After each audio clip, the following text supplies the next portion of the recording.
langsung tiba-tiba panas-panas diangkut. Sudah saya arahkan. Orangnya nggak mau denger. Saya mau minta maaf yang sebesar-besarnya untuk seluruh warga Palembang yang tersakiti. Gara-gara kejadian rendang yang viral ini, banyak narasi yang tidak enak terhadap warga Palembang. Jujur, ini bukan salah warga Palembang. Ini sepenuhnya salah saya, karena saya kurang persiapan. Mohon maaf, saya pertama kali masak untuk orang sebanyak itu. Dan di bayanganku bisa kumpul berbuka bersama ribuan warga Palembang sudah lebih dari cukup. Tidak ada kekecewaan sama sekali terhadap rendang yang hilang itu.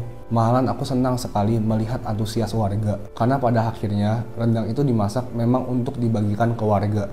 Jujur aku hanya kaget melihat antusias warga yang luar biasa.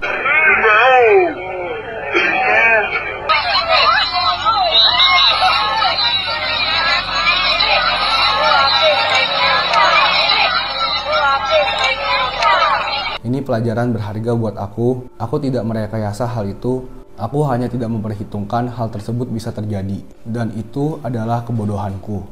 Mohon jangan salahkan warga Palembang. Jika aku masak lebih awal dan dengan persiapan yang lebih matang, lebih rapi, hal tersebut tidak akan terjadi. Saya mohon maaf sebesar-besarnya.